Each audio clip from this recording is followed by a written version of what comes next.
Bonjour à toutes, bonjour à tous, bienvenue pour ce live Twitch de l'Université de Nîmes qui porte sur osons l'apprentissage et l'alternance. Donc on vous retrouve aujourd'hui pour quelques dizaines de minutes, on va pas vous occuper très très longtemps, mais quand même il y a pas mal d'infos à vous donner. Donc, ce que je vous propose, c'est qu'on commence par faire un petit tour de table de présentation. Donc, notez dès maintenant que si vous êtes à distance, que ce soit dans les autres amphis de l'université ou à distance chez vous sur la chaîne Twitch de l'université, vous pouvez vous connecter au chat et poser vos questions. J'ai le chat sous les yeux, donc n'hésitez pas à nous faire un petit coucou. Donc, je vous propose de suite qu'on fasse un petit tour de table. Donc avec nous aujourd'hui, on retrouve Anne-Cécile Duc et Christophe Gache. Bonjour à vous deux. Peut-être Anne-Cécile, si vous voulez vous présenter en premier, ensuite on demandera à Christophe. Donc bonjour, je suis Anne-Cécile Duc, je suis chargée de mission apprentissage pour l'Université de Nîmes et donc ça veut dire que je suis la directrice de l'unité de formation par apprentissage sur l'Université de Nîmes. Et mon collègue. Bonjour tout le monde, Christophe Gache du service de l'Unifop, donc le service de formation professionnelle et continue de l'Université de Nîmes. Et je suis ravi d'être aux côtés d'Anne-Cécile aujourd'hui pour ce Twitch.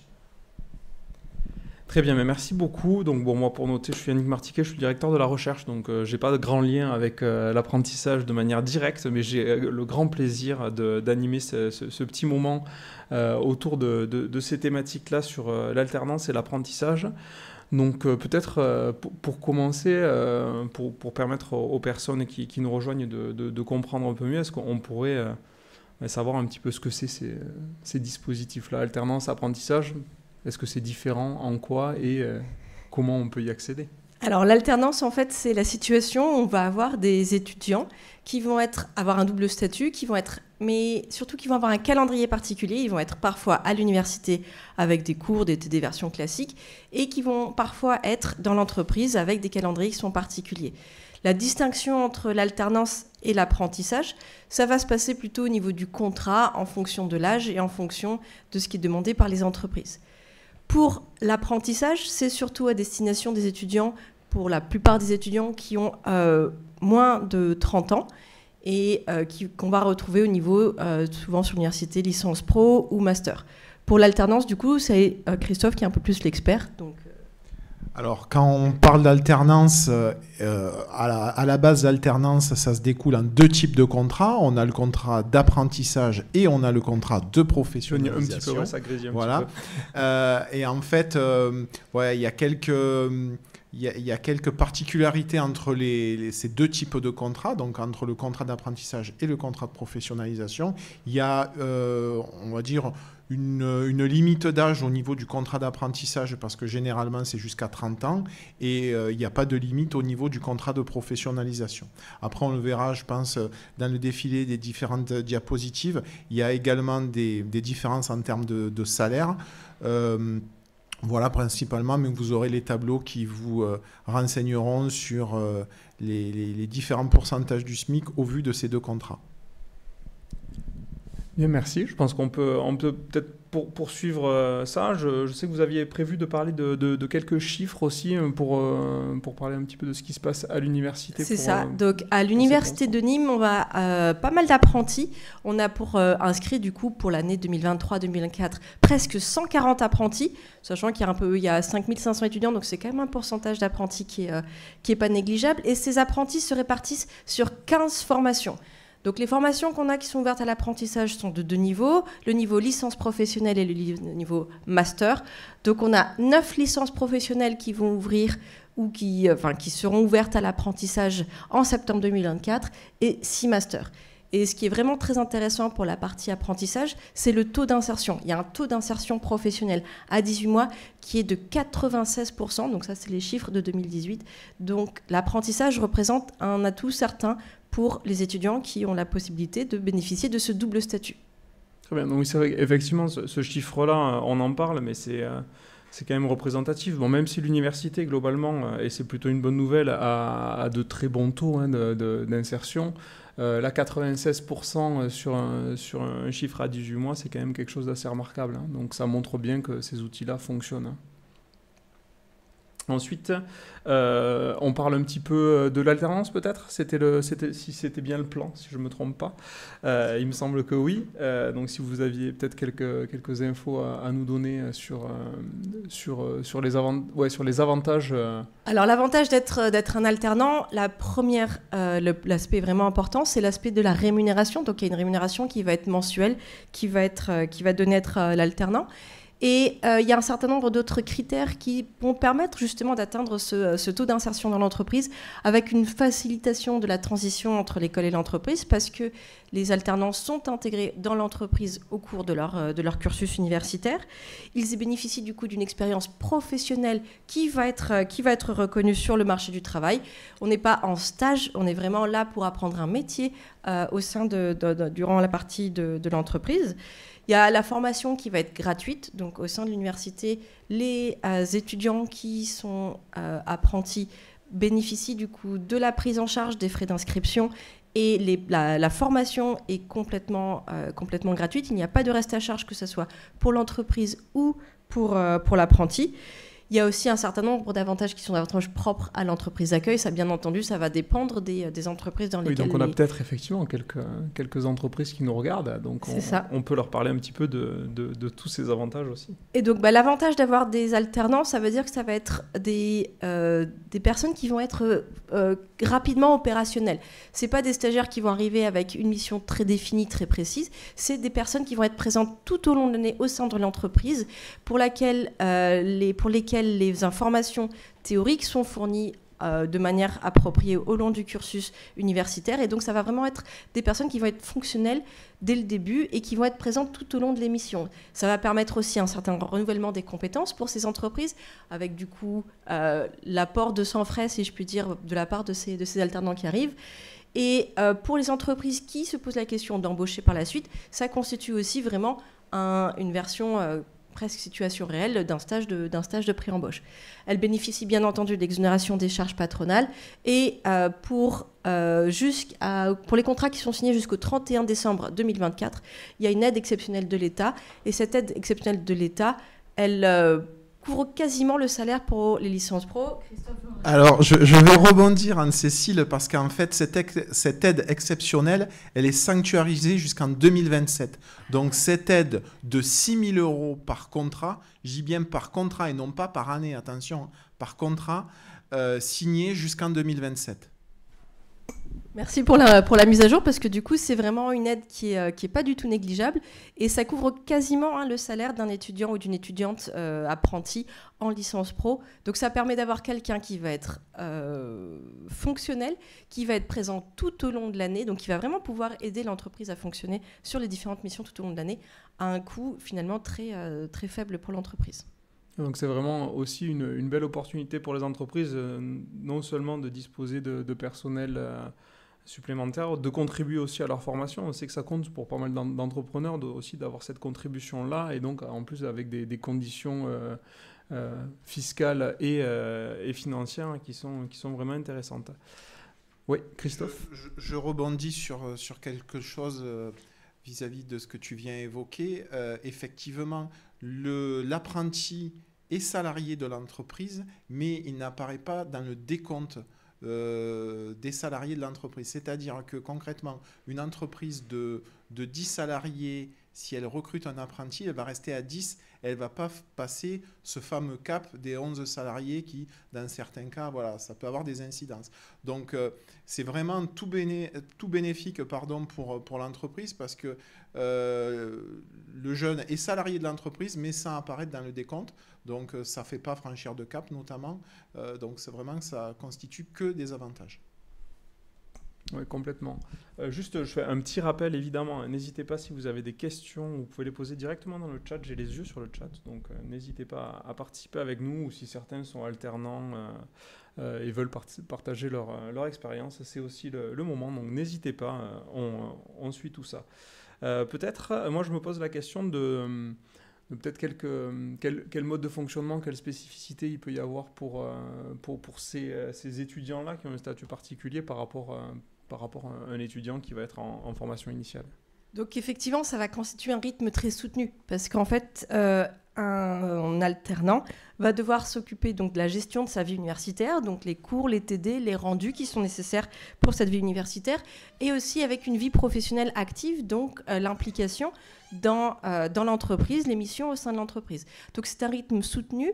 La plupart du temps, les vacances qui sont des vacances universitaires sont des périodes qui sont passées dans l'entreprise. Alors bien entendu, l'étudiant salarié sous le contrat d'apprentissage bénéficient de congés payés, mais donc c'est ces périodes où les collègues qui sont en formation initiale, donc la formation où il n'y a pas ce contrat par ailleurs, eux seraient en vacances pendant les vacances universitaires, alors que l'apprenti va être présent dans l'entreprise. Donc c'est un rythme qui est soutenu, qui du coup c'est pas à prendre à la légère, mais ça permet vraiment d'être impliqué dans les deux domaines et de sortir à la fin avec un diplôme qui est validé du point de vue universitaire et du point de vue des entreprises. Donc bien entendu, ça vient avec un certain nombre de conséquences. Il y a une assiduité qui va être requise parce que l'entreprise paye l'étudiant pour qu'il soit présent dans les cours. Donc il y a cette obligation de présence dans les cours. On sait de toute façon, du point de vue pédagogique, que c'est un des critères de succès pour une formation universitaire. Vu qu'il y a un salaire mensuel qui est versé, il n'y a pas de bourses qui sont possibles. On ne peut pas cumuler le statut d'apprenti et le statut de boursier. Mais ça, c'est parce que du coup, il y a une rémunération qui existe, qui est mensuelle sur toute la durée du contrat d'apprentissage. Donc, il y a des congés payés qui existent en entreprise. Et il y a aussi certains congés qui sont dédiés, qui peuvent être pris un mois avant les examens, qui peuvent permettre de réviser jusqu'à un mois pendant les examens. Donc, ce n'est pas un mois de congé, c'est quelques jours de congé, mais qui peuvent être pris jusqu'à un mois avant les examens, qui peuvent permettre de prendre du temps pour réviser les examens. Donc, on essaie vraiment à chaque fois de rassembler toutes les conditions pour permettre la meilleure réussite aux étudiants de leur formation universitaire et bien entendu du côté aussi de l'entreprise, de la formation professionnelle.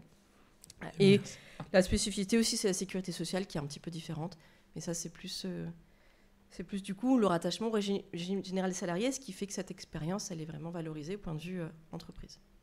Complètement. On a une question dans le chat, ça tombe bien, puisque je pense qu'on allait aborder cette question dans pas trop de temps. C'est Rose Alix qui nous demande, bonjour, quelles formations sont proposées en alternance et en apprentissage au sein de l'université ? Alors, du coup, on a... Je crois qu'on a une diapo, formations. Oui, il y a une diapo un petit peu plus loin. J'y vais. Ouais. Donc alors ça dépend si la question se pose au niveau master ou au niveau licence pro. On va diffuser celle-là donc, pour commencer. Au sein de l'université, il y a 3 départements qui ont des formations qui sont ouvertes à l'apprentissage. Donc dans le département droit, économie, gestion, il y a 2 masters qui sont ouverts à l'apprentissage. Le master DEPAL pour droit public, des affaires locales et le master MPR pour management et gestion des risques, prévention des risques, donc ça c'est au niveau master. Et il y a 4, alors du coup il en manque une ici, sinon elle est mise. Il y a 3 licences qui sont ouvertes à l'apprentissage, la licence CCA pour chargé de clientèle en assurance, la licence MJPM pour mandataire judiciaire pour les majeurs et la licence Pro-IMO. Donc ça c'est pour le département droit, économie, gestion. Dans le département sciences et arts, il y a 2 masters qui sont ouverts à l'apprentissage, le master Vision et le master RESNUC. Donc le master Vision, les 2 années sont ouvertes à l'apprentissage. Le master RESNUC, c'est la 2e année. Et ensuite, il y a 6 ou 7, j'arrive pas à voir de la formation, 6 licences professionnelles. Donc la licence pro des métiers de l'optique, donc qui est en contact avec le CHU, aussi tout ce qui est la clinique pour les déficients visuels. La licence pro biotech qui a ouvert l'année dernière à l'apprentissage. La licence pro 3D pour les métiers du démantèlement, du désamiantage et de la dépollution. La licence pro RIE pour les risques industriels et environnementaux, la licence pro textile et la licence pro œnotourisme qui va ouvrir cette année en septembre 2024 à l'apprentissage. Et enfin, le dernier département, le département psychologie, lettres, langue et histoire, il y a 2 masters qui sont ouverts. Le master histoire vivante qui se concentre sur la transmission du savoir avec une utilisation un petit peu ludique, et le master HIC pour humanité créative, donc on appelle aussi le master fiction. Tout à fait. Alors moi, une petite question complémentaire. Je pense qu'on n'est pas prévu d'en parler, mais c'est pas grave. Moi, j'aime bien me poser des questions qui ne sont pas prévues. En fait, vous avez abordé très rapidement un point, il y a un partenariat avec le CHU, avec la RAMAF pour la licence pro Vision, métier de l'optique. Métier de l'optique, pardon. Mais en fait, j'ai l'impression que, moi je ne suis pas spécialiste de ces formations-là, mais j'ai l'impression que les formations qui sont ouvertes à l'apprentissage ou à l'alternance, mais souvent en apprentissage, elles sont quand même très orientées pro. Et donc, avec beaucoup de partenariats aussi avec des opérateurs privés, est-ce que c'est quelque chose qui peut qualifier aussi ces formations-là ? Tout à fait. Oui, juste donner un exemple sur la licence Pro 3D. On a un partenariat avec l'INSTN qui intervient sur cette formation. Donc, l'INSTN, c'est tout ce qui est métier en lien avec l'industrie nucléaire, en sachant que, notamment dans le Gard rhodanien, on a plusieurs infrastructures qui évoluent dans ce domaine-là. Donc oui, effectivement, on noue des partenariats, alors que ce soit avec des groupes industriels, des institutionnels, ou que ce soit avec d'autres centres de formation qui ont une expertise dans un domaine précis, et on vient en complément et en partenariat sur des interventions au niveau de ces formations. C'est même la base en fait de l'ouverture de ces formations à l'apprentissage, c'est d'avoir un fort support avec les entreprises et avec les institutions qui sont concernées. Très bien. Eh bien, merci beaucoup. Je crois qu'on avait prévu, alors une question qui moi me paraissait intéressante, c'était comment quelqu'un qui se pose la question... Ah, il y a, en même temps que je parle, il y a une question dans le chat de Siderolite. Si je le dis bien, désolé, tu me dis dans le chat si je ne dis pas bien ton pseudo. Quel est le rythme de l'alternance, la répartition des jours entre l'université et l'entreprise ? Alors ça va être très variable et ça va dépendre des formations. Je voulais mettre une diapo qui montrait quelques exemples et je me suis dit que ça serait pas très joli, donc je l'ai pas mise. Ça va vraiment dépendre des formations. Par exemple, le Master Vision, ils vont être en formation à l'université le lundi et le mardi, et les 3 autres jours de la semaine, ils seront en entreprise. Il y a d'autres formations comme le Master DEPAL où ça va être 15 jours à l'université, 15 jours en entreprise. Ça va vraiment être en fonction de chaque formation. Donc, et ça permet de respecter déjà la localisation des entreprises qui vont prendre les apprentis. Est-ce qu'ils sont vraiment présents au niveau local ou est-ce que c'est au niveau national ? L'idée, c'est pas si c'est au niveau national, c'est pas de faire l'aller-retour au milieu de la semaine. Et ça va dépendre aussi, il y a par exemple tout ce qui dépend du tourisme, les orientations dans les calendriers sont pas du tout les mêmes. Donc l'idée, c'est que chaque apprenti ait une journée qui soit un maximum de 35 heures, que ce soit au niveau des enseignements universitaires. Vous inquiétez pas. Ou, pardon ? Oui, vous avez dit une journée de 35 heures. Vous inquiétez pas, c'est bien une semaine. C'est une semaine, pardon. Excusez-moi. Une semaine de 35 heures, que ce soit en entreprise ou à l'université. Mais ça va vraiment, vraiment dépendre des formations parce que les critères demandés ne sont pas les mêmes. J'imagine que Christophe va reprendre là-dessus. Oui, juste rebondir sur, par exemple, la licence Pro 3D. On se cale sur des chantiers de démantèlement qui sont de 7 semaines. Donc, on fait 7 semaines en chantier de démantèlement pour les apprentis et 7 semaines en cours quand ils reviennent à l'université. Donc ça sera vraiment dépendant de chaque formation avec à l'esprit la volonté de permettre aux étudiants apprentis de bien réussir leur formation universitaire et d'avoir une formation pour le métier qui est la plus adaptée possible. Donc je pense qu'on a répondu à la question. Donc tu nous dis dans le chat si tu as des questions complémentaires ou si on n'est pas allé vraiment à l'info qui t'a intéressé. Donc on reste là. Donc n'hésite pas à compléter. Et moi je vous propose qu'on passe à cette question-là. Un étudiant qui arrive et qui souhaite s'orienter vers ces types d'outils, comment choisir entre contrat d'apprentissage et contrat de professionnalisation ? C'est Christophe qui prend la main là-dessus. Je rebondis sur ce que je disais tout à l'heure, c'est-à-dire que effectivement, pour les contrats qui s'adressent à des gens de moins de 30 ans, on va être plus sur du contrat d'apprentissage, et pour les plus de 30 ans, on va être sur du contrat de professionnalisation, en sachant que aussi la professionnalisation, le contrat pro, est accessible également pour les moins de 30 ans. Voilà. Et concrètement, pour parler vrai, entre guillemets, financièrement, c'est un petit peu plus intéressant le contrat d'apprentissage, puisque le brut égale le net en contrat d'apprentissage, tandis qu'en contrat pro, il y a un brut, puis après, il y a un net. D'ailleurs, j'affiche le tableau qui comprend une partie de ces informations. Je pense que c'est celui-là. C'est ça. Et donc là, effectivement, donc, ce qu'on voit sur le haut, c'est ce qui concerne le contrat d'apprentissage. Donc pour le contrat d'apprentissage, la rémunération va dépendre du niveau de formation et de l'âge de l'apprenti. C'est un petit peu similaire dans le cadre du contrat de professionnalisation. Mais effectivement, comme le disait Christophe, pour le contrat d'apprentissage, le salaire qui est indiqué ici, c'est un salaire brut. Mais le brut est égal au net pour l'apprentissage. Pour le contrat de professionnalisation, là, le brut, il faut ensuite tenir compte des charges qui s'appliquent pour passer au salaire net. Et donc, on voit que pour la plupart des étudiants qu'on va avoir à l'université, ils vont quand même avoir un salaire. Donc, si on prend par exemple le niveau master, le salaire, il va être quasiment à 100% du SMIC. Donc, c'est pour ça aussi que le contrat d'apprentissage ne peut pas être cumulé avec une bourse sur critères sociaux, parce qu'il y a cette rémunération qui existe. Oui, effectivement. Et donc, là, ce qu'on voit, c'est que c'est vraiment un critère sur l'âge et pas un critère sur le niveau de formation. Moi, je me souviens, alors ça m'arrive de donner quelques cours rarement, mais c'était avec les L-Pro RIE qui étaient concernés. Et en fait, dans la même promo, il y en avait une qui avait passé son bac jeune et qui, du coup, était pas sur les mêmes grilles de rémunération que ses camarades parce qu'elle était certainement en dessous de la barre des 21 ans, là où les autres étaient juste au-dessus. C'est ça. Donc l'info est bonne à prendre, c'est pas en fonction de si vous êtes en licence ou en master qu'il y a la rémunération, mais bien en fonction de l'âge.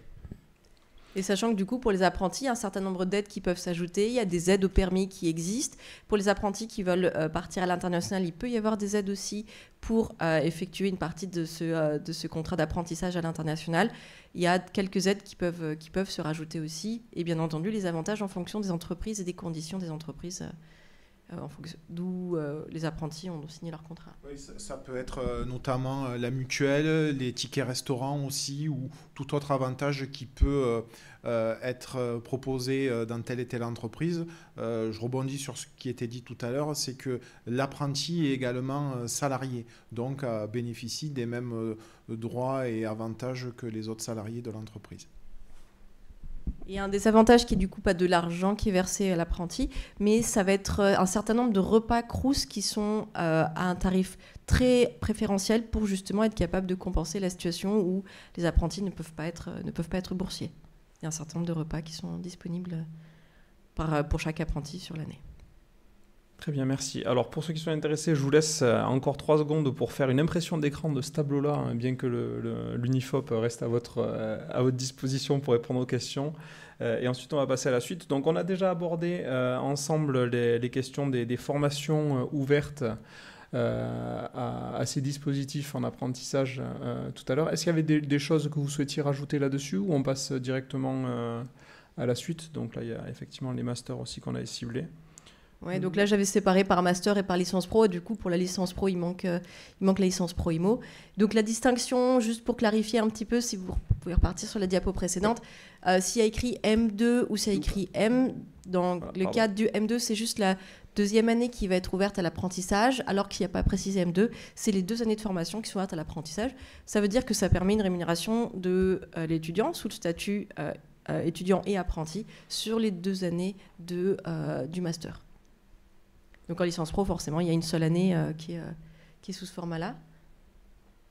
D'accord, oui, et c'est la diapo d'après, hop, voilà, que je mets. Ouais.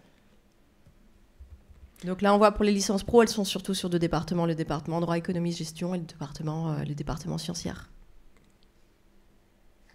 Très bien. Donc je pense que là, bon, n'hésitez pas, hein, du coup, si vous avez des questions, on était venu à ce point-là un petit peu avant, mais s'il faut y revenir, on est là pour ça, donc n'hésitez pas à poser des questions.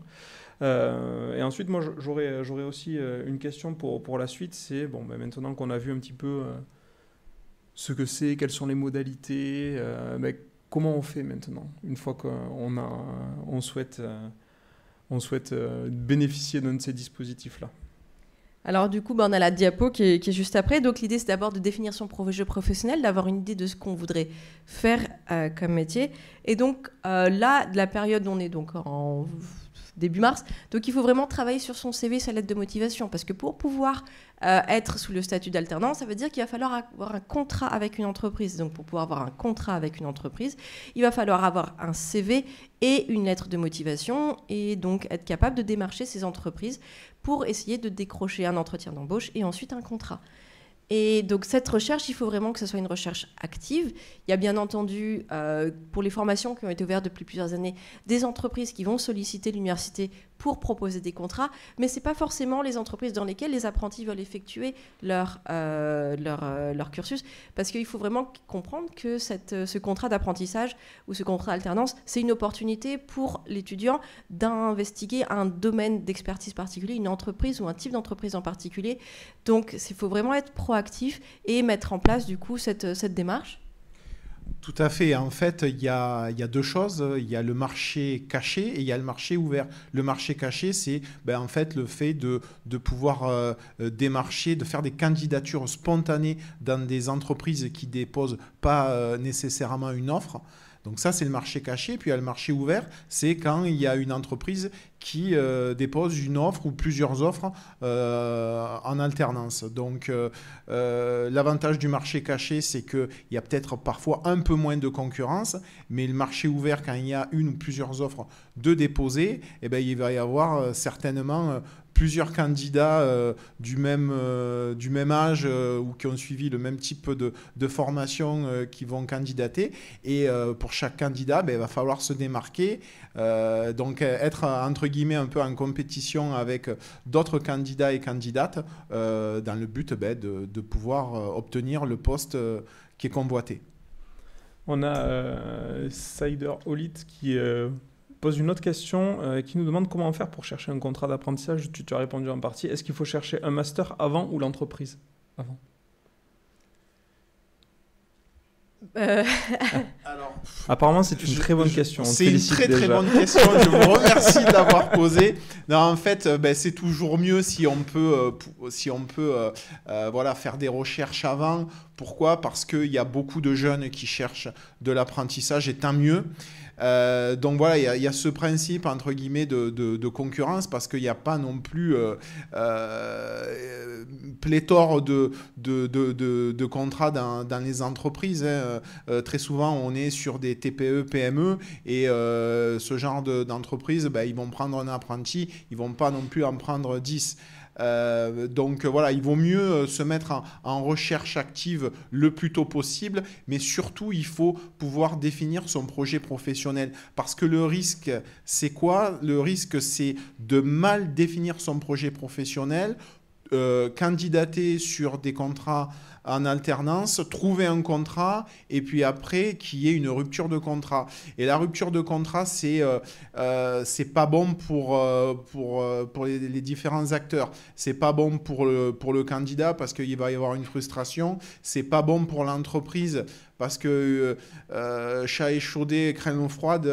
Si une entreprise fait la démarche de prendre quelqu'un en alternance et que ça se passe mal, après, il risque d'y réfléchir à deux fois avant de reprendre. Donc voilà, il vaut mieux vraiment définir son projet professionnel, trouver une entreprise qui peut convenir pour éviter la rupture de contrat. Parce que un des soucis qu'il peut y avoir, c'est cette rupture de contrat. Donc autant tout faire pour l'éviter. Après, au niveau master, on a souvent quand même une idée un peu plus précise de ce qu'on veut faire. Donc forcément, le type de contrat, le type d'entreprise qu'on va démarcher ne serait pas la même sur un master, par exemple le master IC, donc le master fiction, ou sur le master RESNUC. Donc je pense que c'est vraiment un processus qui se fait les deux en parallèle. Donc si on a une idée d'entreprise particulière, tout de suite, bien entendu, la démarcher. Et pensez bien à préciser à l'entreprise qui a ces aides qui sont du coup pérennisées jusqu'en 2027 de 6 000 € par contrat. Ça, il y a des entreprises qui sont très au courant de tous ces process, de toutes ces spécificités, d'autres moins. Donc c'est toujours un atout dans votre poche si vous êtes capable de le mentionner à l'entreprise.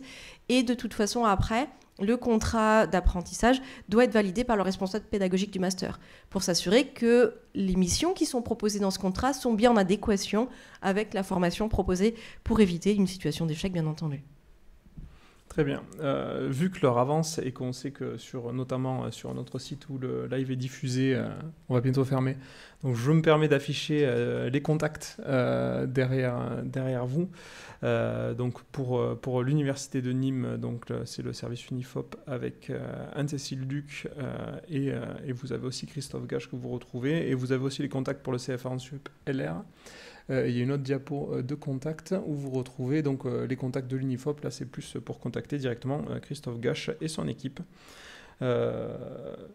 Moi, j'aimerais bien, si vous voulez, enfin, à moins qu'on ait oublié quelque chose qu'il faille aborder, mais j'aimerais bien conclure sur que vous nous disiez chacun, voilà, si vous deviez encourager des étudiants, des futurs étudiants, des futurs apprenants à utiliser ces dispositifs. En quelques mots, comment vous arriveriez à les convaincre? Pour vous, c'est quoi le point le plus positif de ces outils-là?